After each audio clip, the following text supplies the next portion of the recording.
আসসালামু আলাইকুম সুপ্রিয় শিক্ষার্থীরা, স্পেশালি ভার্সিটি অ্যাডমিশন ভর্তি ইচ্ছুক যারা, অর্থাৎ 2024-25 সেশনে যারা বিশ্ববিদ্যালয় ভর্তি ইচ্ছুক শিক্ষার্থীরা আছো, তোমাদের সবাইকে আজকের জিকের লাইভ সেশনে স্বাগতম জানাচ্ছি। তোমাদের সাথে আজকে একটা বিশেষ ফ্রি এবং স্পেশাল লাইভ সেশন নিয়ে আমি হাজির হয়েছি ইয়াসিন। তোমরা যারা আগে থেকে আমাদেরকে চেনো তাদের সবাইকে আবারও আমাদের আন্তরিক অভিনন্দন এবং স্বাগতম জানাচ্ছি আজকের ক্লাসে।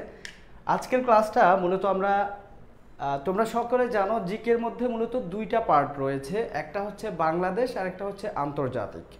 আজকে আমরা আন্তর্জাতিকের দুইটা গুরুত্বপূর্ণ যুদ্ধ নিয়ে আলোচনা করব এবং দুইটাই অনেকটা রিলেটেড। একটা হচ্ছে ফার্স্ট ওয়ার্ল্ড ওয়ার অ্যান্ড আরেকটা হচ্ছে সেকেন্ড ওয়ার্ল্ড ওয়ার।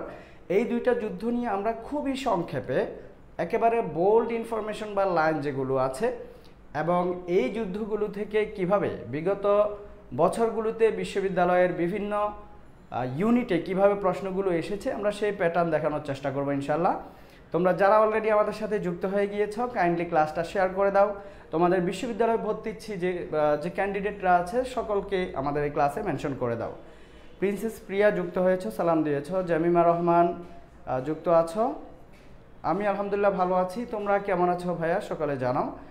আর সকলের প্রতি আবারও হাম্বল রিকোয়েস্ট, তোমরা তোমাদের বন্ধুদেরকে মেনশন করে দিবা, ক্লাস শেয়ার করে দিবা। আমরা ক্লাসের মাঝে খুব বেশি অতিরিক্ত কথাবার্তা বলবো না, আমরা টু দ্য পয়েন্ট আলোচনা করে ইনশাল্লাহ আজকের ক্লাসটা শেষ করব। আর তোমরা যারা আমার যদি সাউন্ড একটু বাজে শোনা একটু ক্ষমা সুন্দর দৃষ্টিতে দেখবা, আমার গলাটা একটু ভাঙা, যার জন্য হয়তো সাউন্ডটা একটু বিদঘুটে শোনাতে পারে। আচ্ছা, শাহরিয়ার মিশকাত সামিহা কেমন আছো ভাইয়া? প্রীতম সরকার আমাদের সাথে যুক্ত আছো। ওকে, আমরা শুরু করব কোয়েশ্চেন দিয়ে। অর্থাৎ তোমরা জানো কিছু কিছু এই হিস্ট্রির কিছু কিছু বিষয় আছে যেগুলো জিকের একেবারে কম্পালসারি টপিক এবং এই টপিকগুলো অপরিবর্তনশীল।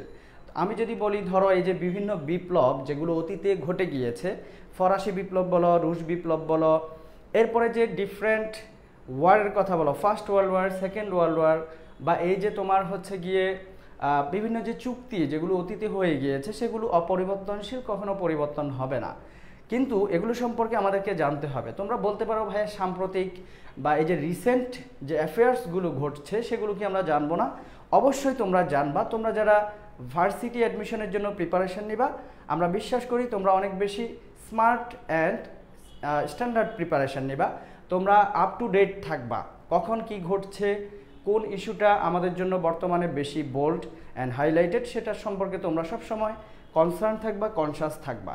স্পেশালি এখন থেকে তোমরা প্রতি মাসের কারেন্ট অ্যাফেয়ার্সগুলো সংগ্রহ করবা। একেবারে আদ্যপান্ত সব যে পড়ে ফেলতে হবে ব্যাপারটা এমন না। তুমি যদি ধারণা পেতে চাও যে প্রশ্ন কেমন হয়, প্রশ্নের প্যাটার্ন কেমন হয়, তোমাকে কি করতে হবে ভাইয়া? তোমাকে ফার্স্ট অফ অল আগের কয়েকটা ইয়ারের কোয়েশ্চেন সলভ করতে হবে। তুমি চাইলে ভার্সিটি টার্গেট করে সেটা করতে পারো অথবা কম্বাইন্ডলি করতে পারো। ওকে, আমরা কথা আর বেশি বাড়াবো না। তোমরা অনেকেই দেখতে পাচ্ছি যুক্ত হয়েছো আমাদের সাথে। আমাকে একটু এনশিওর করবা তোমরা কে কোন জেলা থেকে আজকে আমাদের সাথে যুক্ত আছো, আমাকে একটু এনশিওর করো, তোমরা কমেন্টে জানাও, আমি দেখব। ওকে, আর আজকের এটা আমাদের জিকের থার্ড লেকচার, অর্থাৎ ইতিপূর্বে তোমাদের সকলের প্রিয় রাসেল ভাইয়া আরও দুইটা জিকের ক্লাস নিয়েছে। আজকে আমার এটা হচ্ছে জিকের থার্ড লেকচার। এখানে আমরা কি আলোচনা করব সেটা বলে দিয়েছি। আমরা শুরুতেই বিগত সালে আসা কয়েকটা কোয়েশ্চেনে চলে যাচ্ছি, যদিও এটার অ্যান্সার হয়তো তোমরা দেখে গিয়েছো। যাই হোক, তোমরা একটু রিয়েলাইজ করে অ্যান্সার করার চেষ্টা করবা। ওকে, আচ্ছা, রাশেদ পিকে জিজ্ঞেস করেছো এইচএসসি 36-এর কোন সাবজেক্ট আমি নিই। এইচএসসি 36 বেচ, এটা আসলে কোন বেচ আমি জানি না, তুমি একটু কারেকশন করে কোয়েশ্চেনটা করবো। আমি তোমার প্রশ্ন বুঝতে পারিনি ভাইয়া। আসমা কাশেম চট্টগ্রাম থেকে আমাদের সাথে যুক্ত আছো। ওকে, ফারজানা ফারিয়া নিশাদ সে আমাদের সাথে যশোর থেকে যুক্ত হয়েছে। আচ্ছা, মোহাম্মদ জুবাইর আমাদের পুরনো স্টুডেন্ট, সালাম দিয়েছ। ওকে ভাইয়া, থ্যাংক ইউ। সিলেট থেকে আমাদের সাথে মেহেরিমা সুলতানা যুক্ত আছো। আচ্ছা, ইয়াসিন আরাফাত আমাদের সাথে আছো নোয়াখালী থেকে। ওকে, ফাহমিদা আলম আমাদের সাথে নোয়াখালী থেকে আছো। আচ্ছা, আমরা কিন্তু অনেক শর্টলি ডিসকাস করব। ওকে, কিন্তু এখানে তোমরা দেখবা এই দুইটা টপিকের উপর তোমরা গুরুত্বপূর্ণ অনেক কিছু পেয়ে যাবা। আসলে জিকে হচ্ছে এমন একটা সাবজেক্ট, এটার কোনো সিলেবাস নাই, এটা হচ্ছে আউট অফ সিলেবাস, এবং এটা একটা সমুদ্র। তুমি যদি এখানে ঝাঁপ দাও এবং কল্পনা করো যে আমি এটার পুরোটা পাড়ি দিব, that's not possible for you. তাহলে তোমাকে কি করতে হবে? তোমাকে বুদ্ধিমত্তার পরিচয় দিতে হবে, স্ট্র্যাটেজিক্যালি আগাইতে হবে। আসলে কোয়েশ্চেন কেমন হয়, কোত্থেকে হয়, একটা টপিক যদি তুমি ধরো যে এই টপিকটার কতটা ডেপথে গিয়ে তারা প্রশ্ন করে, অথবা তোমার যেগুলো বেশি ইম্পর্টেন্ট বা বোল্ড ইনফরমেশন সেগুলো থেকে প্রশ্ন করে, তুমি ধারণাটা পেয়ে যাবা। Okay, Mehrima Sultana, share done, thank you ভাইয়া। আচ্ছা, রাশেদ পিকে 26-এর কথা বলতে চেয়েছো। আমি এইচএসসি বেএচএ হিস্ট্রি অ্যান্ড ইসলামিক হিস্ট্রি এই দুইটা সাবজেক্টের ইনস্ট্রাক্টর হিসেবে অনেক দিন ধরে পড়ালেখায় ক্লাস নিচ্ছি। সো তোমরা যারা আমাদের ওই এইচএসসি 26 এবং তোমার হচ্ছে গিয়ে 24-এরও বেচ চলতেছে, 25-এর বেচ আমাদের চলতেছে, তোমরা চাইলে সেগুলোতে এনরোল করতে পারো। ওকে, আমরা তাহলে ক্লাসে চলে যাই। এখানে একটা কোয়েশ্চেন তোমরা দেখো, সবাই একটু মনোযোগ দাও। তোমরা যদি এটা এখন নাও পারো অ্যান্সার করার চেষ্টা করো, যদি নাও পারো আমরা যখন আলোচনায় যাব সেখানে খেয়াল করবা যে আসলে এই কোয়েশ্চেনটার অ্যান্সার সেখানে আছে কিনা, বা আমরা যে স্লাইডটা প্রস্তুত করেছি সেটা কতটুকু ইম্পর্টেন্ট।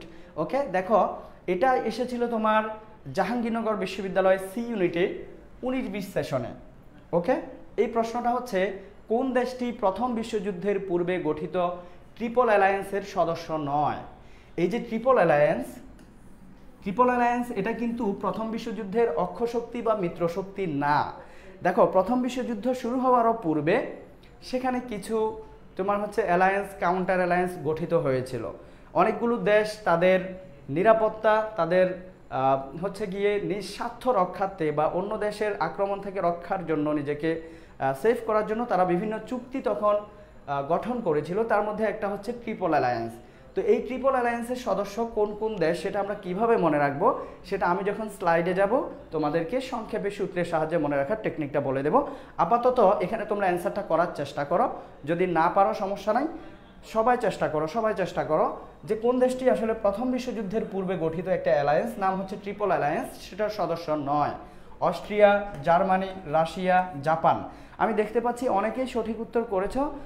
নামগুলো একবার বলে নিই, তাহলে তোমরা হয়তো খুশি হবা। বিশেষ করে রাশেদ পিকে, প্রিন্সেস প্রিয়া, আসমা কাশেম, তোমরা অনেকেই সঠিক উত্তর করেছো। সবাইকে আমার পক্ষ থেকে অভিনন্দন জানাচ্ছি। ওকে, আমরা এটার অ্যান্সারটা এবার দেখে নেব। দেখো, জাপান, এটা মনে রাখার টেকনিকটা আমরা একটু পরে বলছি। এরপরের প্রশ্নে আমরা চলে যাই, কখন প্রথম বিশ্বযুদ্ধ শুরু হয়? এই যে কোয়েশ্চেনগুলো, এগুলো কিন্তু বিভিন্ন বিশ্ববিদ্যালয়ে বিভিন্ন সেশনে আসা কোয়েশ্চেন, এমন না যে এটা হুট করে আমি বসিয়ে দিয়েছি। ওকে, দেখো প্রথম বিশ্বযুদ্ধ কখন শুরু হয়, এখানে তোমার কাছে সালটা জানতে চাওয়া হয়েছে। 1910, 1912, 1914, 1916। এটাও তোমরা সকলেই জানবা, খুবই কমন এবং খুবই একেবারে বিশ্বযুদ্ধ নিয়ে আলোচনা শুরু করলেই যেটা দিয়ে আমরা শুরু করি সেটা এখানে তোমার কাছে জানতে চাওয়া হয়েছে। আশা করি তোমরা সকলে অ্যান্সার করতে পারবা। তোমরা দ্রুত করবা, আমরা কিন্তু কোয়েশ্চেনগুলো নিয়ে খুব বেশি টাইম নেব না, আমরা আলোচনায় চলে যাব। আমরা জাস্ট কোয়েশ্চেনগুলো নিয়েছি মূলত তোমাদেরকে দেখানোর জন্য যে প্রশ্নটা আসলে কোত্থেকে হয়, কিভাবে হয়, সেটার ব্যাপারে যেন তোমরা একটু আইডিয়া পাও। ক্লাসের ফাঁকে আবারও বলে নিচ্ছি, তোমাদের বিশ্ববিদ্যালয়ে ভর্তিচ্ছু যেই বন্ধুবান্ধব ভাইয়েরা আপুরা আছে সকলকে ক্লাসে মেনশন করে দাও। ক্লাসে উপস্থিতি যত বেশি হয় আমাদেরকে সেটা প্রাণবন্ত ক্লাস হিসেবে আমাদেরকে অনুপ্রাণিত করে। ওকে, এরপরে খেয়াল করো, এটা অ্যান্সার কি বলেছো তোমরা একটু দেখি। আমি ইসরাতিশা বলেছো বি, ওকে, উপমা গ, রাশেদ পিকে বলেছো গ, প্রিন্সেস প্রিয়া, অনেকেই অনেকগুলো অ্যান্সার দিচ্ছ। খ বা ঘ যারা বলেছো তোমাদের উত্তর হয়নি, এটা হচ্ছে গ, অর্থাৎ 1914 সালে প্রথম বিশ্বযুদ্ধ শুরু হয়েছিল। এরপর আসো, প্রথম বিশ্বযুদ্ধে মিত্রবাহিনীর অধিনায়ক ছিলেন কে?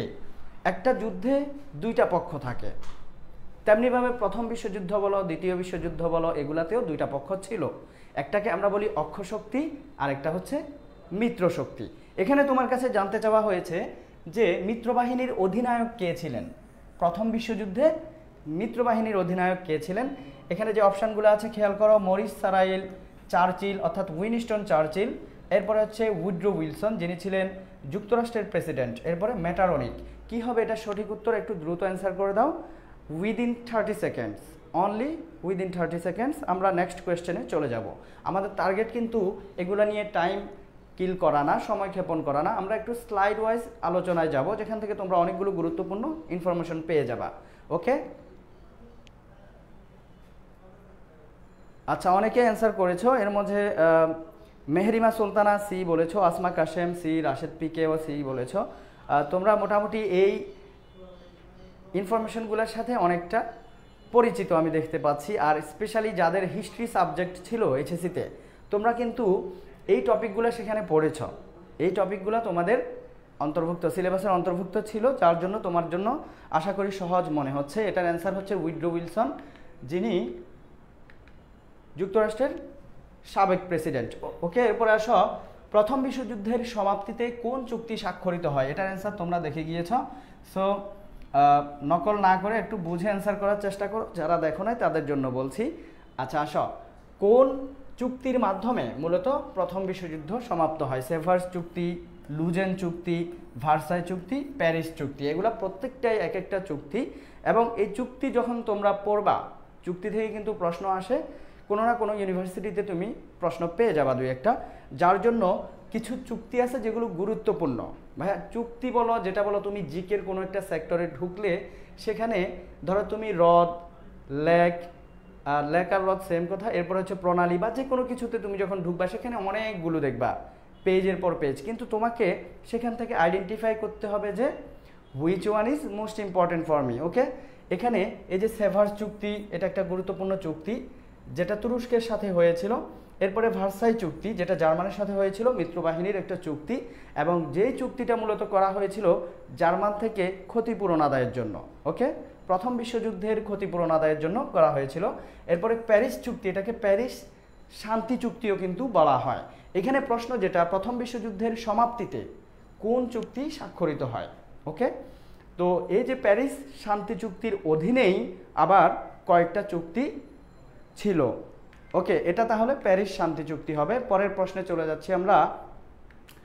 মিত্র শক্তি ভার্সাই সন্ধি করে কার সঙ্গে? এটা যেহেতু আমি বলে দিয়েছি আর তোমরা অ্যান্সার দেখে গিয়েছো, এটা আমরা স্কিপ করছি। কিন্তু এই প্রশ্নটা এসেছিল জাহাঙ্গীরনগর ইউনিভার্সিটিতে সি ইউনিটে 19-20 সেশনে। ওকে, এরপরে খেয়াল করো, মার্কিন প্রেসিডেন্ট উইড্রো উইলসন কেন বিখ্যাত হয়েছিলেন? ভাই, এটা কিন্তু গুরুত্বপূর্ণ একটা তথ্য এবং যেটা আমাদেরকে জানতেই হবে। আচ্ছা, খেয়াল করো, কেন তিনি বিখ্যাত হয়েছিলেন, তার কিন্তু বিখ্যাত হওয়ার কারণ রয়েছে। এখানে অপশান আছে, তোমরা একটু খুঁজে বের করবা। 1 নাম্বার হচ্ছে স্ট্যাচু অফ লিবার্টি বক্তৃতা, 2 নাম্বার হচ্ছে 14 দফা ঘোষণা, এরপর হচ্ছে অহস্তক্ষেপ তত্ত্ব, এরপর হচ্ছে কোনোটিই নয়। এখানে কোনটা হবে অ্যান্সার? যারা ইতিহাসের স্টুডেন্ট আছো বা ইতিহাসের স্টুডেন্ট না হলেও আশা করি বলতে পারবা, এই উইড্রো উইলসন তিনি কিন্তু প্রথম বিশ্বযুদ্ধের সমাপ্তিতে গুরুত্বপূর্ণ ভূমিকা রেখেছেন। এরপরে হচ্ছে তোমার লিগ অফ নেশনস গঠনে যিনি গুরুত্বপূর্ণ ভূমিকা রেখেছেন। ভার্সাই সন্ধিতে তার অবদান ছিল, কারণ তিনি প্রথম বিশ্বযুদ্ধ পরবর্তী তার বিখ্যাত 14 দফা ঘোষণা করেছিলেন, যেগুলোকে শান্তির জন্য, বিশেষ করে প্যারিস শান্তি চুক্তি সহ যে চুক্তিগুলো হয়েছিল সেগুলোর জন্য গুরুত্বপূর্ণ মনে করা হয়ে থাকে। এবং তার এই বিখ্যাত 14 দফার জন্য তিনি বিখ্যাত হয়েছিলেন, মনে থাকে যেন। এরপরের প্রশ্নে আমরা চলে যাচ্ছি। দেখো, প্যারিস শান্তি চুক্তির উদ্দেশ্য কী ছিল? এটাকে ক্যালক ব্রাইন্ডও বলা হয়। ক্যালক ব্রাইন্ড বা প্যারিস শান্তি চুক্তির উদ্দেশ্য কী ছিল সেটা একটু বলবা। 1 নম্বর হচ্ছে জার্মান থেকে ক্ষতিপূরণ আদায়, জার্মানিকে নিরস্ত্রীকরণ, জাপানের নৌশক্তি সীমিত করা, যুদ্ধকে অস্বীকৃতি দেওয়া। অ্যান্সারটা খুবই সহজ, একটু চেষ্টা করলেই পারবা, কারণ এটার অ্যান্সারও আমরা বলে দিয়েছি আমাদের কথার ফাঁকে। দেখি তোমরা কে কি উত্তর করছো। ওকে, সবগুলো তো আমিই বলে দিয়েছি, এটা একটু তোমরা নিজেরা ট্রাই করো। ক্লাসে অনেকে আছো আমি দেখতে পাচ্ছি, প্রায় 36 থেকে 38 জনের মতো। তোমরা সকলে যদি ক্লাসটা শেয়ার করো, আমাদের উপস্থিতি আরও বেড়ে যায়, ঠিক আছে? ওকে, রাশেদ পিকে সবগুলোর অ্যান্সার করছো। তোমরা সকলে অ্যান্সার করার চেষ্টা করো ভাইয়া, এখানে লজ্জার কিছু নাই, হোক বা না হোক কোনো সমস্যা নাই। তোমরা কিন্তু এখনও তোমাদের প্রস্তুতিটা শুরু করো না, এখনও তোমাদের জার্নিটা স্টার্ট হয় নাই। তোমরা এখনও জার্নি স্টার্ট করার দ্বার প্রান্তে আছো। তোমরা এখনও কোনো কোথাও অ্যাডমিশন নাও নাই, এরপর হচ্ছে ব্যক্তিগতভাবেও তোমাদের প্রিপারেশনটা নেওয়া শুরু করো নাই। সো এখানে লজ্জা পাওয়ার কোনো কারণ নেই, ভুল হবেই, এটা স্বাভাবিক। ওকে, যারা উত্তর করেছো তোমাদের সবার উত্তর সঠিক হয়েছে। জার্মান থেকে ক্ষতিপূরণ নেওয়ার জন্যই মূলত এই চুক্তিটা করা হয়েছিল। পরবর্তী প্রশ্ন, প্রথম বিশ্বযুদ্ধের পরবর্তীকালে প্যারিস শান্তি সম্মেলনে, এই শান্তি সম্মেলনটা কিন্তু 1919 সালে হয়েছিল। এই শান্তি সম্মেলনে পরাজিত শক্তির সাথে কয়টি সন্ধি হয়েছিল? আমি তোমাদেরকে বলেছিলাম যে প্যারিস শান্তি চুক্তি বললেই আমরা এটার অধীনে কয়েকটা শান্তি চুক্তিকে বুঝবো। অর্থাৎ এই প্যারিসে অনুষ্ঠিত যে প্যারিস শান্তি চুক্তি হয়েছিল বা শান্তি সম্মেলন হয়েছিল, সেখানে একটা না কয়েকটা শান্তি চুক্তি হয়েছিল। ভার্সাই সন্ধি একটা, সেভার চুক্তি একটা, এরকম অনেক 5টা শান্তি চুক্তি হয়েছিল। যদিও অ্যান্সারটা আমি তোমাদেরকে বলে দিয়েছি, যারা অ্যান্সার করেছো তোমাদের সবার উত্তর সঠিক হয়েছে। ওকে, জেনজি প্রভাস কি বলেছো? বিষয়গুলো তো পড়িনি, এগুলো পূর্ণাঙ্গভাবে পাবো কোথায়? এগুলো পূর্ণাঙ্গভাবে পেতে হলে পড়াশোনা করতে হবে, অথবা তুমি কোথাও না কোথাও কোনো একটা ভার্সিটি অ্যাডমিশন কোচিংয়ে ভর্তি হতে পারো। আমি তোমাকে বলছি না যে এখানেই ভর্তি হতে হবে, তোমার যেখানে খুশি তুমি ভর্তি হতে পারো, অথবা তুমি নিজ প্রচেষ্টায় পড়াশোনা এখন থেকে শুরু করে দাও। তবে গাইডলাইনটা ইম্পর্টেন্ট, যার জন্য আমি বলছি না যে কোনো একটা কোচিং তোমাকে একেবারে খাওয়াই দিবে, প্রিপারেশনটা কমপ্লিট করে দিবে, এটা কখনো সম্ভব না। কোচিং কখনো এটা করে না, তারা গাইডলাইন দিবে, যেটাও আমাদের জন্য খুবই ইম্পর্টেন্ট। আমরা কিভাবে পড়বো, কোনটা বাদ দিব, আসলে কোনটা পড়বো এটা জানার চেয়ে কোনটা বাদ দিব এটা জানাটা বেশি ইম্পর্টেন্ট। পড়ার কোনো শেষ নেই ভাই, আমাকে কোনটা বাদ দিতে হবে এটা জানাটা বেশি দরকার। এরপর আসো আমরা পরবর্তী, আচ্ছা আমাদের এই প্রশ্নগুলো ছিল আমাদের প্রথম বিশ্বযুদ্ধ রিলেটেড। এখানে একটা পোস্টার তোমরা দেখতে পাচ্ছ, এই যে এখানে যে ইনস্ট্রাক্টররা তোমরা দেখছো, বাংলা, ইংলিশ, জিকে, এরপরে কমার্সের বিভিন্ন সাবজেক্ট, অ্যাকাউন্টিং সহ এই সাবজেক্টগুলো আমাদের অ্যাডমিশন বেচে যারা কন্ডাক্ট করবেন, এখানে তাদের ছবি রয়েছে। আমাদের যে কোর্সটা চলছে সেটা এখন ডিসকাউন্টে চলছে, সেটা এই ডিসকাউন্টটা মনে হয় আর 2 দিন চলবে, 5 সেপ্টেম্বর পর্যন্ত। তোমরা যারা ভর্তি হতে চাও দ্রুত ভর্তি হয়ে যাবে, আমি এটা নিয়ে কথা বাড়াচ্ছি না। ওকে, এরপরে আমরা চলে যাচ্ছি, আমরা এখন টপিক ওয়াইজ এই যে প্রথম বিশ্বযুদ্ধ নিয়ে কিছু গুরুত্বপূর্ণ ইনফরমেশন দেখব, একটু খেয়াল করবা তোমরা। প্রথম যেটা কথা সেটা হচ্ছে প্রথম বিশ্বযুদ্ধকে দ্য গ্রেট ওয়ার বলা হয়, দ্য গ্রেট ওয়ার বলা হয়। এরপর আসো এটার কারণ কি, কারণটা মাস্ট জানতে হবে, কারণ এই কারণের মধ্যে অনেকগুলো তথ্য লুকায়িত আছে, একটু খেয়াল করলেই তোমরা বুঝবা সেটা। দেখো, অস্ট্রিয়ার যুবরাজ, কোন দেশের বলেছি ভাইয়া? অস্ট্রিয়ার যুবরাজের নাম কি? Francis Ferdinand. তাহলে এটাও আমাদেরকে মনে রাখতে হবে।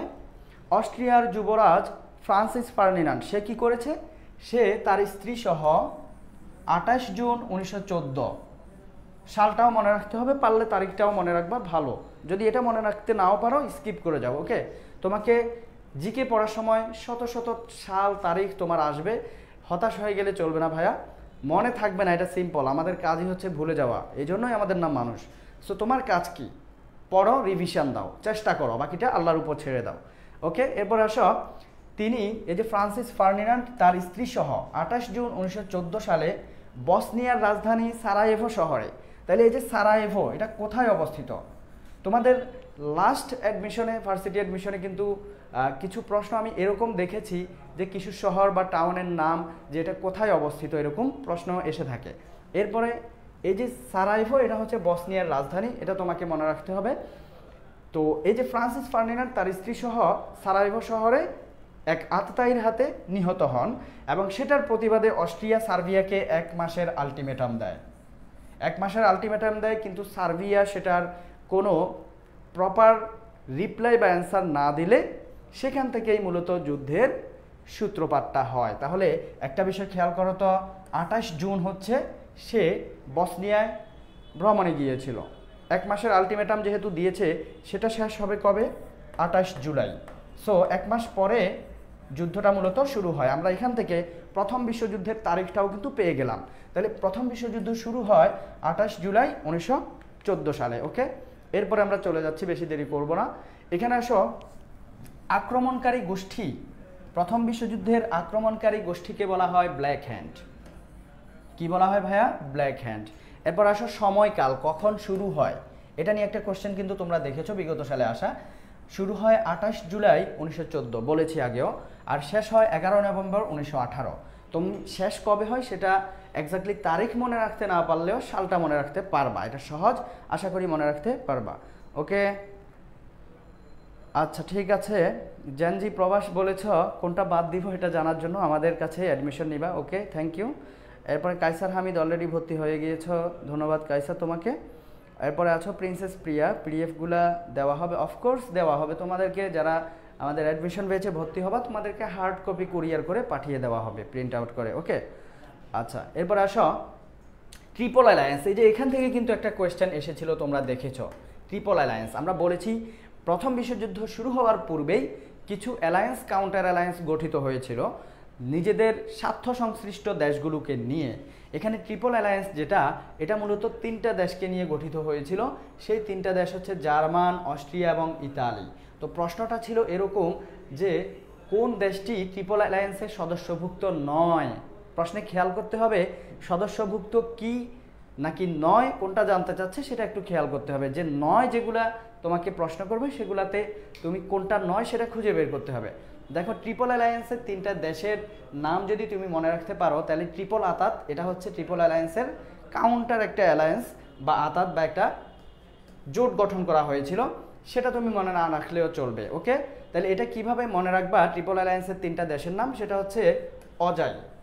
এই শব্দটা দিয়ে তুমি মনে রাখতে পারো অজাই। অ হচ্ছে অস্ট্রিয়া, যা দিয়ে জার্মান, রস্বই দিয়ে হচ্ছে ইটালি। এবার মনে রাখার চেষ্টা করবা। এরপর আসো যুদ্ধটা কার কার মাঝে হয়। দুইটা পক্ষ ছিল, অক্ষশক্তি, মিত্রশক্তি।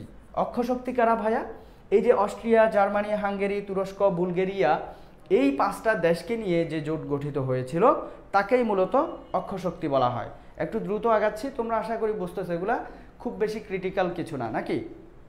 আচ্ছা, এখন আসো মিত্রশক্তিতে কয়টা দেশ ভাইয়া? দেখো তো 23টা দেশ, অনেকগুলো দেশ।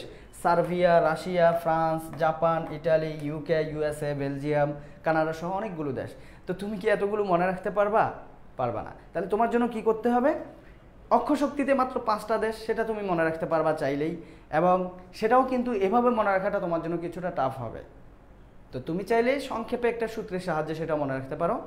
তবে একটা বিষয় মাথায় রাখতে হবে, সূত্র শিখতে শিখতে যদি এত বেশি হয়ে যায় যে কোন সূত্র কোনটার সাথে লাগাবা সেটাই মনে পড়তেছে না, তাইলেও আবার সমস্যা। ঠিক আছে, শিখবা যখন সাথে সাথে সেটার অ্যাপ্লিকেশন বা প্র্যাকটিসটাও যেন মাথায় থাকে। আচ্ছা আসো, অস্ট্রিয়া, জার্মানি, হাঙ্গেরি, তুরস্ক, বুলগেরিয়া এগুলো ছিল অক্ষশক্তির দেশ। এগুলাকে আমরা কিভাবে মনে রাখতে পারি সেটা একটু খেয়াল করো, ওকে। আচ্ছা, এটা আমার নিজের একটা তৈরি ইনস্ট্যান্ট, আমি আসার সময় ভাবলাম যে এটা হয়তো এভাবে মনে রাখা যায়। তোমাদের ভালো লাগলে তোমরা সেটা নোট ডাউন করে রাখবা, আর যদি তোমাদের নিজস্ব কোনো আইডিয়া আসে তোমরা সেভাবেও মনে রাখতে পারো। দেখো আমি ভাবলাম যে অজাত হাবু, সাপোজ হাবু একজন ব্যক্তির নাম, সে হচ্ছে অজাত। অজাত এটা আমরা গালি হিসেবে যদি ইউজ করি, যার জাত নেই সেই হচ্ছে অজাত। তো এখানে তুমি 5টা দেশকে খুঁজে পাবা। অ দিয়ে হচ্ছে অস্ট্রিয়া, এরপরে যা দিয়ে হচ্ছে জার্মানি, ত দিয়ে হচ্ছে তুরস্ক, হা দিয়ে হাঙ্গেরি, বু দিয়ে বুলগেরিয়া। সো এখানে 5টা দেশ তুমি সহজেই পেয়ে যাচ্ছ। এই 5টা দেশ যদি তুমি মনে রাখতে পারো, অক্ষশক্তির দেশ মনে রাখতে পারলে এই 5টার বাইরে যে কোনো দেশ দেখলেই তুমি ধরে নিবা সেটা মিত্রশক্তির দেশ। সো বিষয়টা এখানেই শেষ। এরপরে আসো আমরা পরের স্লাইডে চলে যাচ্ছি। প্রথম বিশ্বযুদ্ধের এখানে একটা বিষয় খেয়াল করো, ট্রিপল অ্যালায়েন্সে কিন্তু ইটালি ছিল। ট্রিপল অ্যালায়েন্সে ইটালি ছিল এবং ট্রিপল অ্যালায়েন্স মূলত অক্ষশক্তির একটা জোট ছিল। কিন্তু ইটালি পরবর্তীতে অর্থাৎ 1915 সালে মিত্রশক্তিতে যোগ দেয়। প্রথমে যদিও ত্রিশক্তি জোটে ছিল, যেটাকে আমরা ট্রিপল অ্যালায়েন্স বলেছি, সেই ট্রিপল অ্যালায়েন্সে কিন্তু ইটালি ছিল। পরবর্তীতে অর্থাৎ 1915 সালে ইটালি মিত্রশক্তিতে চলে আসে। এরপরে যুক্তরাষ্ট্র মিত্রশক্তিতে যোগ দিয়েছিল 1917 সালের 6 এপ্রিল। মনে রাখতে পারলে রাখবে, না পারলে কিছু করার নেই, ওকে। তুমি একটা বিষয় মনে রাখার জন্য দিনরাত পড়ে থাকার দরকার নেই। যদি তোমার কোনো একটা তথ্য মনে না থাকে তুমি সেটা স্কিপ করে যাও। তবে গুরুত্বপূর্ণ হলে বারবার আসে, এরকম হলে স্কিপ করে যেও না। আবার একটা মনে থাকতেছে না, এটা নিয়ে পড়ে আসো, এটা নিয়ে যুদ্ধ করে ফেলতেছো, এটার দরকার নাই ভাই। এটা যে পরীক্ষায় আসবে এরকম গ্যারান্টি তো তোমাকে কেউ দেয় নাই। সো এটা স্কিপ করে চলে যাও। এরপর আসো যুদ্ধবিরতি কিভাবে হয়। দেখো 1918 সালের 11ই নভেম্বর উইড্রো উইলসনের, যেই ভদ্রলোকের কথা আমরা বলেছিলাম, যিনি হচ্ছে যুক্তরাষ্ট্রের সাবেক প্রেসিডেন্ট, এবং তিনি কি জন্য বিখ্যাত?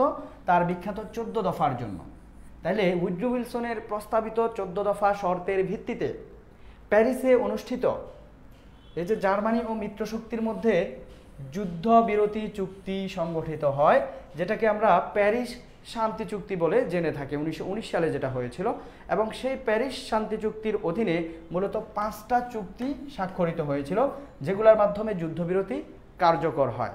তো প্যারিস শান্তি সম্মেলন এটা 1919 সালে হয়, সালটা মনে রাখবা।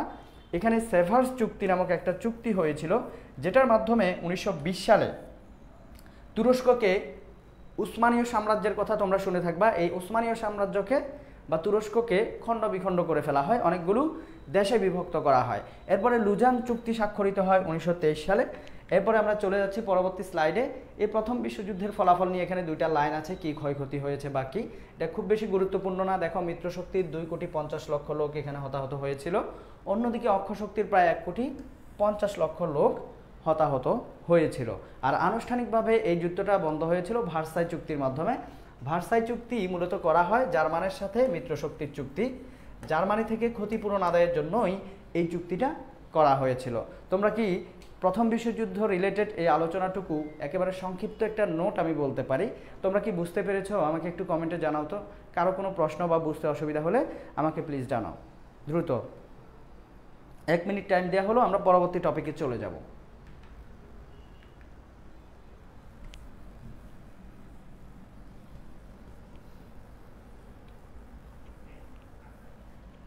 একটু ফাস্ট করো, আর কারো কোনো প্রশ্ন থাকলে, কোনো কথা থাকলে করে নাও। 1 মিনিট।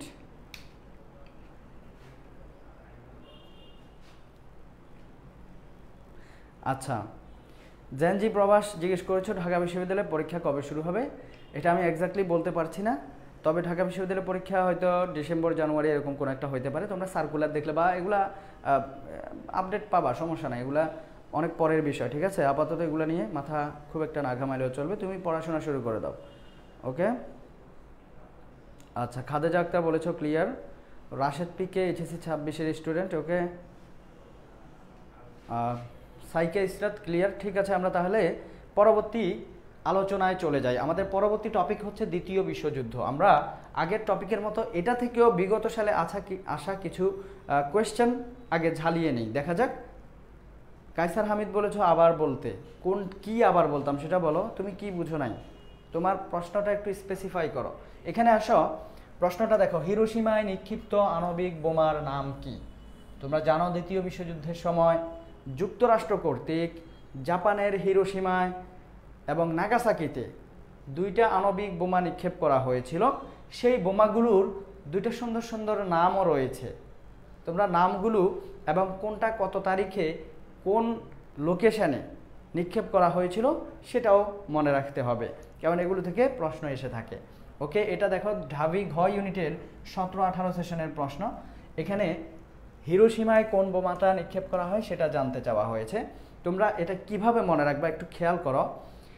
আমরা জাপানের হিরোশিমা এবং নাগাসাকিতে আমরা বলে থাকি যে জাপানের হিরোশিমা এবং নাগাসাকিতে বোমগুলা নিক্ষেপ করা হয়েছিল। তাহলে আমাদের কথার প্রথমে আসতেছে কি? হিরোশিমা। তো হিরোশিমায় যে বোমাটা নিক্ষেপ করা হয় সেটা হচ্ছে লিটল বয়।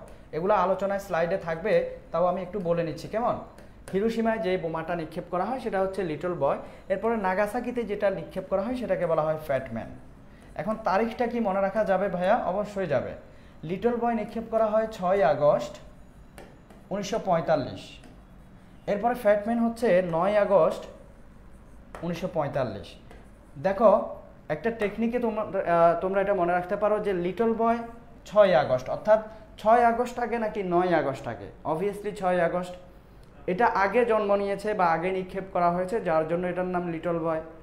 এরপরে 3 দিন পরে, মনে করো এটা হচ্ছে যেহেতু 3 দিন পরে জন্ম নিয়েছে বা এটা এর মাঝে এটার একটু ফ্যাট বেড়ে গিয়েছে, এটা যেহেতু পরবর্তীতে নিক্ষেপ করা হয়েছে এই জন্য এটা ফ্যাটম্যান, এটার বয়স বেশি।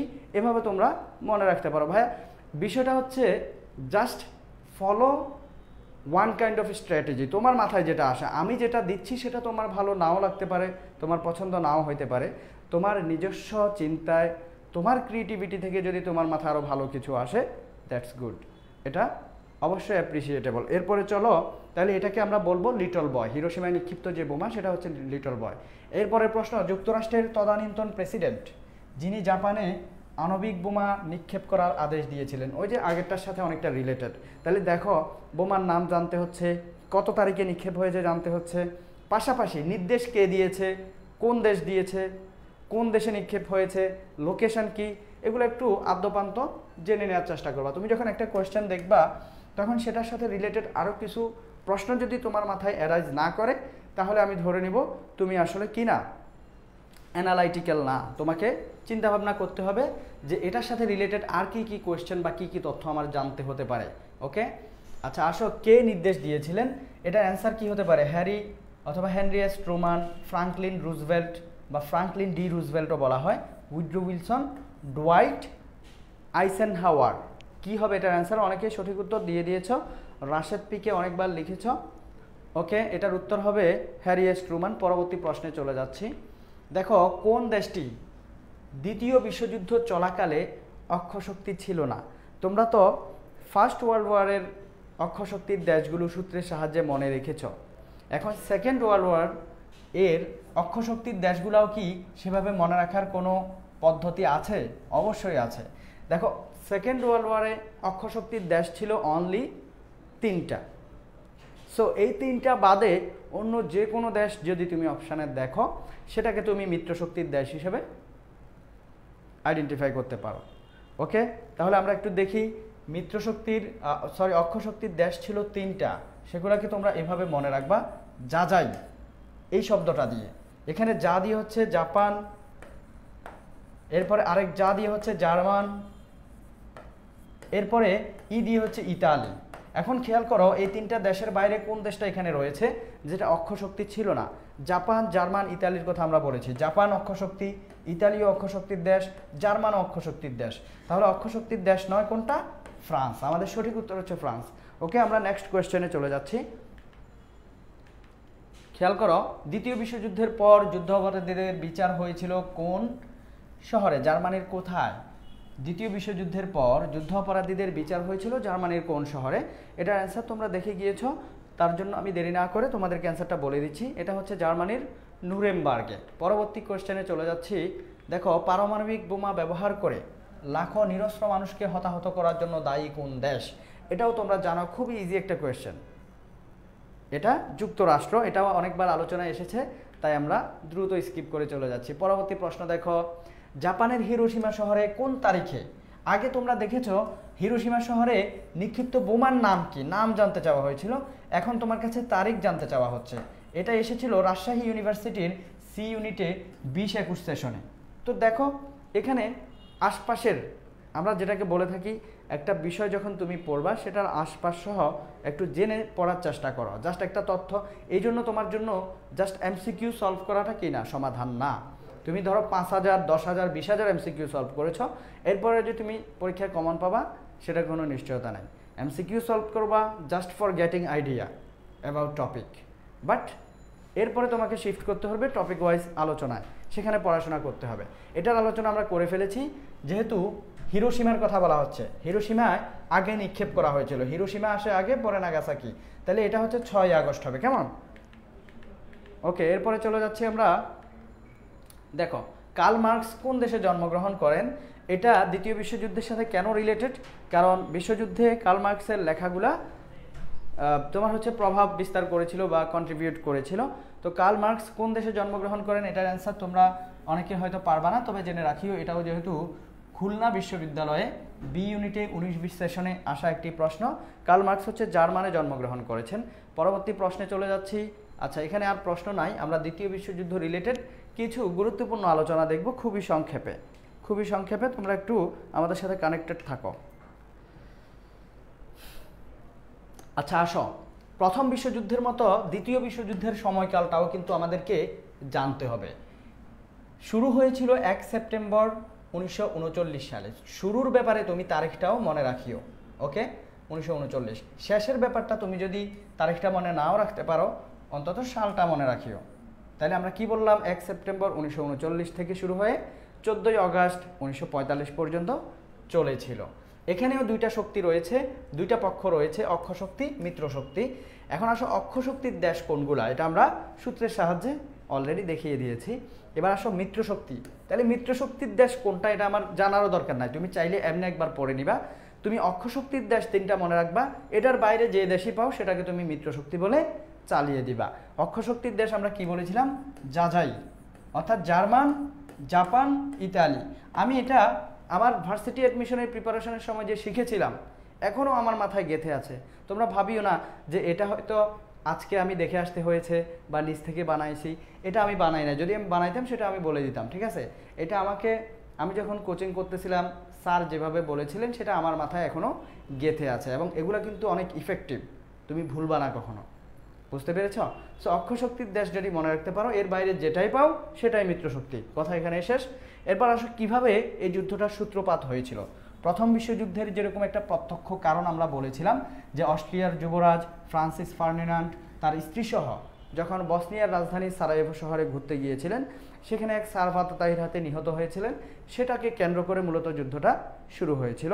তেমনিভাবে দ্বিতীয় বিশ্বযুদ্ধেরও একটা সূত্রপাতের একটা প্রেক্ষাপট রয়েছে। সেটা কি?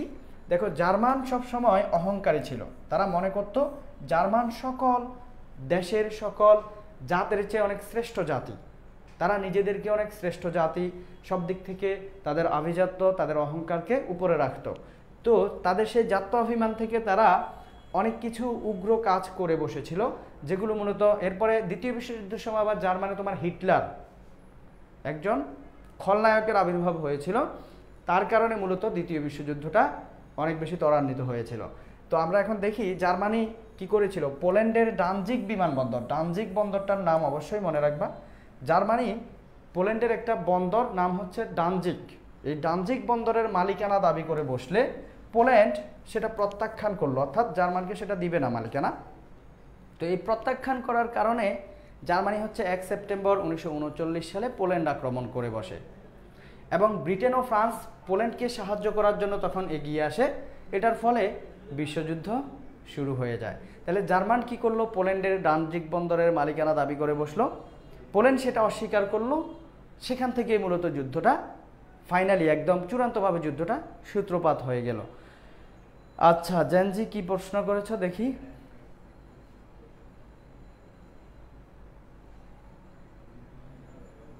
আউটসাইড থেকে আরও তথ্য পড়া লাগবে কি? অবশ্যই লাগবে। তোমাদের অ্যাডমিশনের যে শিটগুলো তৈরি করা আছে সেখানে আরও অনেক রিচ ইনফরমেশন রয়েছে, অনেক সমৃদ্ধ শিট। সেগুলো পড়লে বা আমরা ক্লাসেও বলে দিই যে সেই শিট থেকে কি পড়তে হবে, কি না পড়লেও চলবে। ওকে, এখানে আসলে অনেক বিস্তর আলোচনার সুযোগ নেই, সময়টা খুবই সংক্ষিপ্ত।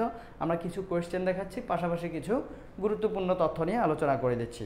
আখি আক্তার আখি যুক্ত হয়েছ, সালাম দিয়েছ। ওকে, ধন্যবাদ আখি। আচ্ছা, ক্লাসে মনোযোগী হও। এরপরে চলে যাচ্ছি বাফার স্টেট। দ্বিতীয় বিশ্বযুদ্ধের সময় বাফার স্টেট ছিল কোনটা, এটা নিয়ে কিন্তু একটা এমসিকিউ ভার্সিটি অ্যাডমিশনে এসেছে। বেলজিয়াম। দ্বিতীয় বিশ্বযুদ্ধের সময় বাফার স্টেট বলা হয় বেলজিয়ামকে। এখন খেয়াল করো বাফার স্টেটটা অ্যাকচুয়ালি কি। দুই বা ততোধিক পরাশক্তি, যুদ্ধরত দুই বা ততোধিক পরাশক্তির মাঝখানে কোনো একটা নিরপেক্ষ রাষ্ট্র থাকলে সেটাকে বলা হয় বাফার স্টেট। সাপোজ আমাদের মাঝখানে, ধরো তুমি মনে করতে পারো আমরা আছি মাঝখানে, আমাদের এক পাশে ভারত আর এক পাশে পাকিস্তান সাপোজ। তো এখন ভারত আর পাকিস্তান যদি যুদ্ধ লাগে, আমরা কারো পক্ষে না, নিউট্রাল। এখন আমরা হচ্ছি বাফার স্টেট। ওকে, এরপরে চলে যাচ্ছি দ্বিতীয় বিশ্বযুদ্ধের পিতৃভূমি হচ্ছে রাশিয়া। রাশিয়াকে কেন দ্বিতীয় বিশ্বযুদ্ধের পিতৃভূমি বলা হচ্ছে? কেন রাশিয়াকে দ্বিতীয় বিশ্বযুদ্ধের পিতৃভূমি বলা হয়? কারণ রাশিয়ার মাধ্যমেই বা রাশিয়া কর্তৃক অক্ষশক্তির সর্বাধিক সৈন্য নিহত হয়েছিল, বা অক্ষশক্তির সবচেয়ে বড় ক্ষতি বা পরাজয়টা হয়েছিল রাশিয়ার হাতে, যার জন্য রাশিয়াকে দ্বিতীয় বিশ্বযুদ্ধের পিতৃভূমি বলা হয়। এখানে খেয়াল করো দ্বিতীয় বিশ্বযুদ্ধের সাথে রিলেটেড কিছু নেতৃবৃন্দ, অর্থাৎ ওই সময় পরাশক্তিগুলোর বড় বড় দেশগুলোর নেতৃবৃন্দ কারা ছিলেন। তো এখানে সবটা মনে রাখতে না পারলেও কয়েকটা মনে রাখতে হবে, আরও অনেক আছে, আমি জাস্ট ইম্পর্টেন্ট থেকে কয়েকটা নিয়ে এসেছি। তখন দ্বিতীয় বিশ্বযুদ্ধ চলাকালীন যুক্তরাজ্যের প্রধানমন্ত্রী ছিলেন উইনস্টন চার্চিল, অবশ্যই মনে রাখতে হবে। এবং যুক্তরাষ্ট্রের প্রেসিডেন্ট ছিলেন ফ্রাঙ্কলিন ডি রুজভেল্ট, এবং পরে হেনরি এস ট্রুম্যান। তাহলে এই দুইজন পুরো যুদ্ধ চলাকালীন সময় যুক্তরাষ্ট্রের প্রেসিডেন্ট ছিলেন। প্রথমে হচ্ছে ফ্রাঙ্কলিন ডি রুজভেল্ট, এরপরে হচ্ছে হ্যারি এস ট্রুম্যান। এরপর আসো রাশিয়ার তখন প্রেসিডেন্ট ছিলেন জোসেফ স্ট্যালিন। ওকে, আচ্ছা, এই তিনটা অ্যাটলিস্ট মনে রাখার চেষ্টা করবা। এরপরে আসো সামরিক প্রধান ছিলেন জেনারেল বার্নার্ড মন্টগোমারি, যাকে ডেজার্ট রেড বলা হয়, যিনি একজন ব্রিটিশ সামরিক প্রধান ছিলেন। ওকে, এরপরের প্রশ্নে আমরা চলে যাচ্ছি। এখানে আসো, অক্ষ শক্তির নেতৃবৃন্দ সম্পর্কে একটু আমরা জেনে নিই। এতক্ষণ যেটা দেখেছো সেটা ছিল মিত্র শক্তি। ফারজানা, ফারিয়া, নিশাদ বলেছ অক্ষ শক্তি কি। তাহলে অক্ষ শক্তি কি? দ্বিতীয় বিশ্বযুদ্ধের ক্ষেত্রে যদি অক্ষ শক্তি বলি, তাহলে জাপান, জার্মান, ইতালি এই তিনটা দেশ মিলে যে জোট গঠন করেছিল, যে শক্তি গঠন করেছিল, সেটাকেই বলা হয় অক্ষ শক্তি। মূলত একটা খেয়াল রাখবা, অক্ষ শক্তি হচ্ছে মিত্র শক্তির অপোজিট। মিত্র মানে বন্ধু, অক্ষ মানে শত্রু না, আবার অক্ষ মানে অ্যাক্সিস। ওকে, তবে যুদ্ধটা শুরু হয়েছিল মূলত অক্ষ শক্তি থেকে। মিত্র শক্তি সেটা প্রতিহত করার জন্য পরবর্তীতে এগিয়ে এসেছিল। আশা করি কিছুটা বুঝতে পেরেছ। আসো, অক্ষ শক্তির নেতৃবৃন্দ কারা ছিল? এক হচ্ছে জার্মান। জার্মানের তখন নেতা ছিলেন অ্যাডলফ হিটলার। এই হিটলারের উপাধি হচ্ছে ফুয়েরার। গুরুত্বপূর্ণ তথ্য অবশ্যই মনে রাখতে হবে। হিটলার কোথায় জন্মগ্রহণ করেছিলেন? অস্ট্রিয়ায়। ভুলে আবার জার্মান বলে দিও না। দেখো, তিনি কিন্তু জার্মানের নেতা ছিলেন। তিনি একটা মতাদর্শের প্রবর্তক। সেটা কি তোমরা জানো? হিটলারের একটা বিখ্যাত মতাদর্শ রয়েছে, সেটা হচ্ছে নাৎসিবাদ। পাশাপাশি নাৎসিবাদ যখন তুমি পড়বা, আরেকটা মতাদর্শ রয়েছে সেরকম, সেটা হচ্ছে কি ফ্যাসিবাদ। সেটা কার? ইটালির যেই শাসক ছিলেন তোমার হচ্ছে গিয়ে মুসোলিনি, এই যে বেনিতো মুসোলিনি, তার যে মতাদর্শ সেটার নাম হচ্ছে ফ্যাসিবাদ। তো এই ফ্যাসিবাদ এবং নাৎসিবাদ এমন দুটি মতাদর্শ যেখানে গণতন্ত্র, ব্যক্তি স্বাতন্ত্র্যবোধ এগুলাকে স্বীকার করা হয় না। তারা হচ্ছে শক্তিবাদে বিশ্বাসী, তারা সর্বাত্মকবাদে বিশ্বাসী। শক্তির মাধ্যমে, পেশি শক্তির মাধ্যমে কোনো কিছু আদায় করে নেয়াকে তারা প্রেফার করত। তারা সবসময় যুদ্ধকে প্রেফার করত, শান্তিকে নয়। আচ্ছা, জাপানের সম্রাট ছিল তখন সম্রাট হিরোহিতো। ওকে, এবং সামরিক প্রধান, অক্ষ শক্তির সামরিক প্রধান ছিলেন ফিল্ড মার্শাল রোমেল। তার উপাধি ছিল ডেজার্ট ফক্স। মনে থাকবে? তাহলে মিত্র শক্তির যিনি সামরিক প্রধান ছিলেন মন্টেগুমারি, তার উপাধি আমরা বলেছি ডেজার্ট র্যাট। আর অক্ষ শক্তির যিনি সামরিক প্রধান, তার উপাধি হচ্ছে ডেজার্ট ফক্স। বুঝতে পেরেছো আশা করি। এবার আসো, মুসোলিনির ব্যাপারে এক্সট্রা আরও কিছু সামান্য তথ্য আমরা জেনে নিই। ওকে, ইতালির ক্ষমতা গ্রহণ করেছিলেন তিনি 1922 সালে। কবে ভাইয়া? 1922 সালে। মনে রাখার চেষ্টা করিও। এবং তার রাজনৈতিক দল হচ্ছে ফ্যাসিস্ট। তিনি ফ্যাসিস্ট দলের নেতা ছিলেন। তার আদর্শ ছিল ফ্যাসিজম বা ফ্যাসিবাদ, যেটা বলেছি। এবং তার উপাধি ছিল ইল দুচে। এটা হচ্ছে মুসোলিনির উপাধি। আমরা হিটলারের উপাধি কি বলেছি? ফুয়েরার। এগুলা মনে রাখতে হবে ভাইয়া। এগুলা একেবারে স্কিপ করার যেগুলো সুযোগ নাই সেগুলোর কথা আমি বলছি। এগুলা তুমি যদি এই টপিক থেকে কিছু নাও পড়ো, অ্যাটলিস্ট এগুলা তোমাকে পড়তে হবে। ওকে, আচ্ছা, এরপরে আসো, এই যে মুসোলিনির একটা বিখ্যাত উক্তি, সেটা কি? এককালীন শান্তি সম্ভব নয়, সঙ্গতও নয়। অর্থাৎ তিনি বিশ্বাস করতেন যে এককালীন বা পার্মানেন্ট পিস যেটা, এটা কখনো সম্ভব না, এটা সঙ্গতও না, অর্থাৎ এটা উচিতও না। তার মানে কি বুঝতেছ? যে তারা আসলে শান্তি যে খুব চাইতেন এটা না, তারা যুদ্ধকেই প্রেফার করতেন। এরপরে চলে যাই, দেখি হিটলারের ব্যাপারে। আচ্ছা, হিটলারের ব্যাপারে এখানে একটা কোয়েশ্চেন আছে। এটাও কিন্তু বিগত সালে বিভিন্ন ইউনিভার্সিটিতে আসা প্রশ্ন। এখানে বলো, কোন দেশে অ্যাডলফ হিটলার জন্মগ্রহণ করেছিলেন? তোমরা একটু অ্যান্সার করো খুব দ্রুত, খুব দ্রুত, 15 সেকেন্ডের মধ্যে। German, Switzerland, Austria, Czechoslovakia. কোথায় হিটলার জন্মগ্রহণ করেছিলেন একটু বলো তো দ্রুত করে। আচ্ছা, ফারজানা, ফারিয়া, নিশাদ। আলামিন অর্থ বিশ্বস্ত, তাহলে ফুয়েরার কোনো অর্থ আছে? অবশ্যই ফুয়েরার অর্থ আছে, থাকবে না কেন? আচ্ছা, প্রিন্সেস প্রিয়া বলেছে এতগুলা কিভাবে মনে রাখবো? এটা তো কিছুই না, এতগুলা কেন বলতেছ? এটা কি এখনও কি তুমি পড়াশোনা শুরু করেছ? তবে আবার ভয় পাইও না, ভয় পাওয়ার দরকার নেই। মনে থাকবে। মনে থাকার জন্য কি করতে হবে? পড়াশোনা করতে হবে, রিভিশন দিতে হবে। মনে না থাকার কোনো উপায় নাই। ওকে, আচ্ছা, তাইলে আলামিন অর্থ বিশ্বস্ত, সেটা তো রাসূল সাল্লাল্লাহু আলাইহি সাল্লামের উপাধি ছিল। এখানে ফুয়েরার অর্থ হচ্ছে নেতা বা গাইড, এরকম কিছু। বুঝতে পেরেছ ফারজানা? আচ্ছা, এরপরে আসো, একজন মাত্র সঠিক উত্তর দিতে পেরেছ, রাশেদ পিকে।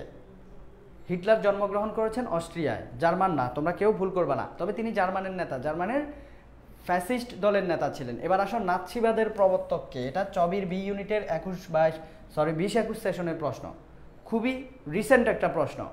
ওকে, এখন বলো তো নাৎসিবাদের প্রবর্তককে? আমি তোমাদেরকে নাৎসিবাদ ফ্যাসিবাদ দুইটার ব্যাপারেই বলেছি যে জেনে রাখবা, কারণ এই যে ইতিহাসের বিখ্যাত দুজন খলনায়ক হিটলার এবং মুসোলিনি, তাদের ব্যাপারে কেন জেনে রাখতে হবে? দেখো পুরো একটা এই যে এত বড় একটা বিশ্বযুদ্ধ হয়েছে, দ্বিতীয় বিশ্বযুদ্ধ, এখানে হিটলার, মুসোলিনি আর হচ্ছে জাপানের হিরোহিতো, এই তিনজন ছিল এক পাশে, বাকি পুরো বিশ্ব ছিল এক পাশে। তাও এই তিনটা খলনায়কের বিরুদ্ধে লড়াই করতে গিয়ে তাদের হাঁপানি ছুটে গিয়েছে, ব্যাগ পেতে হয়েছে।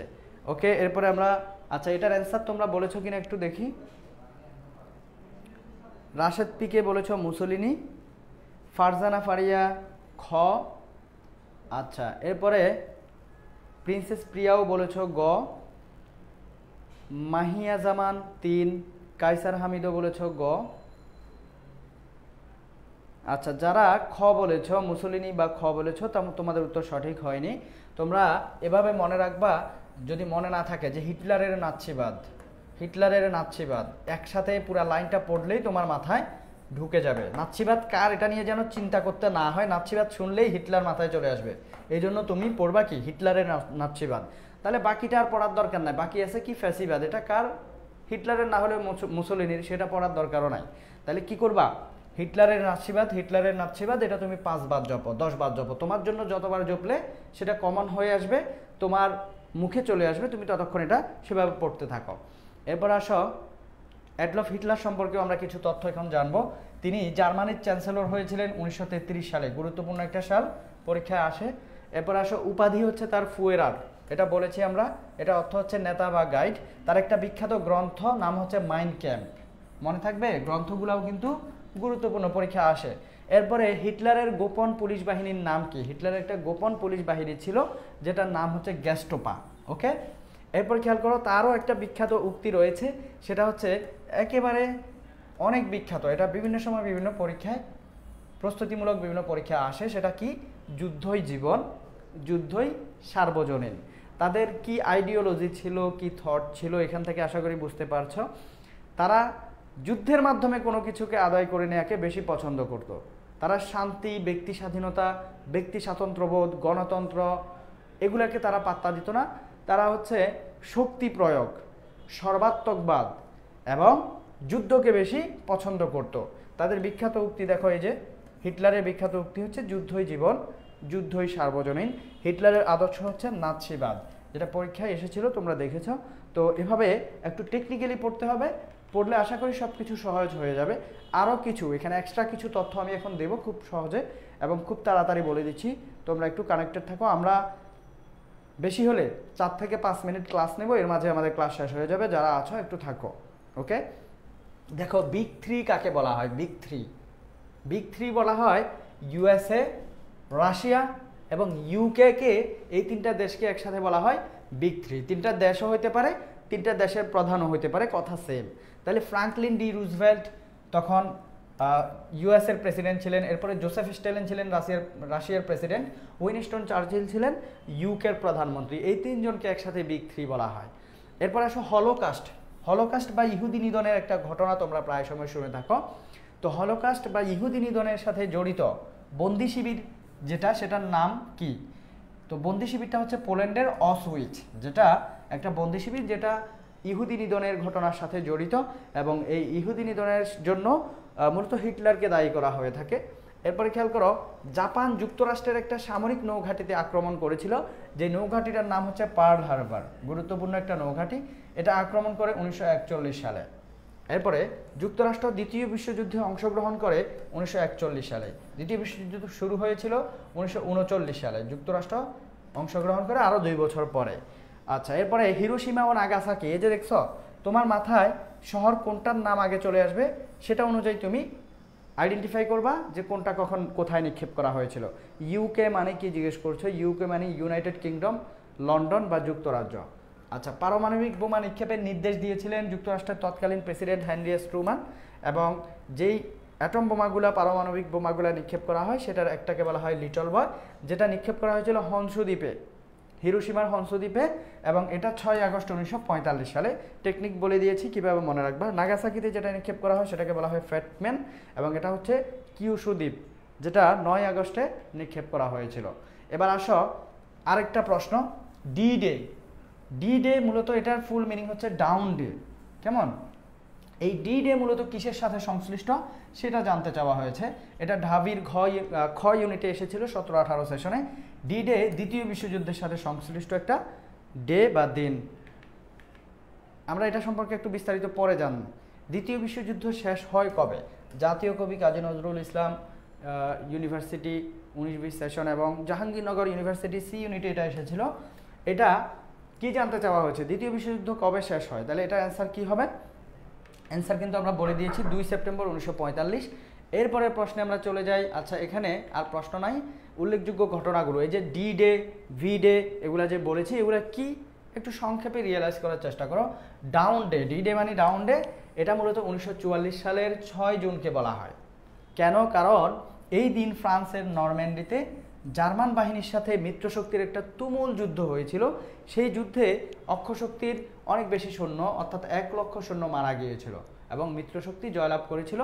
এই সর্বাধিক সৈন্য মৃত্যুবরণ করার কারণে এটাকে ডাউন ডে বলা হয়। ওকে, আচ্ছা, হিটলার আত্মহত্যা করে কবে? 1945 সালে। দ্বিতীয় বিশ্বযুদ্ধ শেষ হয় 1945 সালে। হিটলারও সেই বিশ্বযুদ্ধের পরাজয়ের গ্লানি নিয়ে বাঁচতে না পেরে আত্মহত্যা করেছিল তার অহংকারের কারণে। খুবই সংক্ষেপে সহজে মনে রাখা যায়। আচ্ছা, জার্মান আত্মসমর্পণ করে যেই দিন সেটাকে বলা হয় victory over Europe day. Victory over Europe day সেটা হচ্ছে 8 মে 1945। আর ভিজে day, victory over Japan day, Japan যেদিন আত্মসমর্পণ করেছিল। ওকে, আচ্ছা, আমরা মনে হয় না এরপরে আর আলোচনা আছে, এতটুকুই আমাদের আজকের আলোচনা। তাহলে আমরা মোটামুটি খুবই গোছানো এবং গুরুত্বপূর্ণ, দেখো কতক্ষণ আলোচনা করেছে, কিন্তু প্রথম বিশ্বযুদ্ধ, দ্বিতীয় বিশ্বযুদ্ধ রিলেটেড যে বোল্ড ইনফরমেশনগুলো আছে সেগুলো মোটামুটি শেয়ার করা হয়ে গেছে। কিছু প্রশ্নও তোমরা দেখে ফেলেছ। তো তোমরা যারা ক্লাসের শেষ পর্যন্ত ছিলা, তোমরা অবশ্যই মনোযোগী, অবশ্যই আগ্রহী, তোমাদের ইচ্ছা আছে, তোমাদের আগ্রহ আছে, তোমরা সিদ্ধান্ত নিতে হবে, সেই অনুযায়ী ইনশাল্লাহ আগাইলেই ভালো ফলাফল পাওয়া বলে আমরা বিশ্বাস করি। প্রয়োজন শুধু গাইডলাইনের। যারা শেষ পর্যন্ত ছিলা ক্লাসে, তোমরা পরবর্তীতে কোন টপিকের উপর আলোচনা চাও সেটা আমাদেরকে জানিয়ে দিবা। ক্লাস কেমন লেগেছে সেটাও কমেন্টে জানিয়ে দিবা ইনশাল্লাহ। তো সবাইকে আজকের মতো ক্লাসের শেষে আবারও আমার আন্তরিক শুভেচ্ছা এবং স্বাগতম জানিয়ে সবার সুস্বাস্থ্য কামনা করে আজকের লাইভ সেশন এখানেই শেষ করছি। সবাই ভালো থাকবা, সুস্থ থাকবা। আল্লাহ হাফেজ, আসসালামু আলাইকুম।